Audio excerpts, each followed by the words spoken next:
Article 58 राष्ट्रपति निर्वाचित होने के लिए योग्यता। कोई भी व्यक्ति राष्ट्रपति के लिए निर्वाचित तभी हो सकता है जब वो भारत का नागरिक हो, जन्म से हो जरूरी नहीं, 35 वर्ष की आयु पूरी कर चुका हो, लोकसभा का सदस्य निर्वाचित होने के लिए योग्य हो और भारत सरकार या राज्य सरकार या उसके नियंत्रण में किसी स्थानीय या अन्य प्राधिकरण के अधीन लाभ का पद धारण न करता हो। राष्ट्रपति, उपराष्ट्रपति, राज्यपाल या संघ एवं राज्यों के मंत्री के पद लाभ के पद नहीं समझे जाते।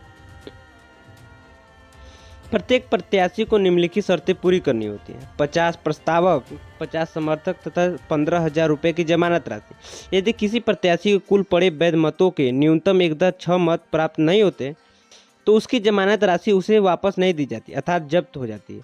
लाभ के पद के अंतर्गत कौन सा पद आएगा या नहीं आएगा यह संसद विधि बनाकर निर्धारित करेगी। प्रस्तावक, समर्थक और जमानत राशि का प्रावधान इसलिए किया गया जिससे अगंभीर प्रत्याशियों को चुनाव लड़ने से रोका जा सके।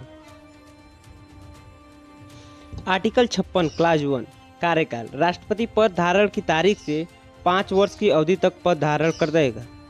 आर्टिकल 60 राष्ट्रपति का शपथ या प्रतिज्ञान। राष्ट्रपति पद ग्रहण करने से पहले उच्चतम न्यायालय के मुख्य न्यायमूर्ति के समक्ष या उसकी अनुपस्थिति में वरिष्ठतम न्यायाधीश के समक्ष निम्नलिखित शपथ ग्रहण करेगा। राष्ट्रपति पद के कृत्यों का निर्वहन करने, संविधान और विधि की परिरक्षण, संरक्षण एवं प्रतिरक्षण करने का एवं भारत की जनता की सेवा और कल्याण में निरंतर रहने का शपथ ग्रहण करता है। आर्टिकल 59 राष्ट्रपति पद के लिए शर्तें।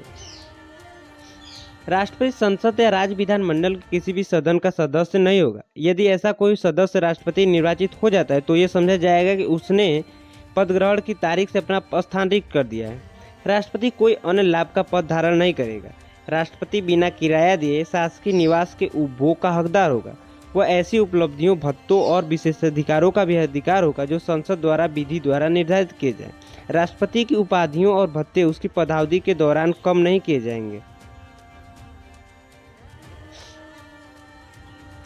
राष्ट्रपति के निर्वाचन से संबंधित विषय। आर्टिकल 71 राष्ट्रपति के निर्वाचन के संबंध में किसी भी विवाद या शंका का समाधान उच्चतम न्यायालय द्वारा किया जाएगा। यदि उच्चतम न्यायालय राष्ट्रपति के निर्वाचन को शून्य घोषित कर दे तो उसके द्वारा अब तक किए गए कार्य अविधिमान्य नहीं होंगे। राष्ट्रपति के निर्वाचन से संबंधित किसी विषय या संसद को विधि बनाने का अधिकार होगा। यदि राष्ट्रपति के निर्वाचन मंडल में कोई स्थान रिक्त हो तो इस आधार पर राष्ट्रपति के निर्वाचन को चुनौती नहीं दी जाएगी। यह प्रावधान 11वें संविधान संशोधन 1961 द्वारा जोड़ा गया है।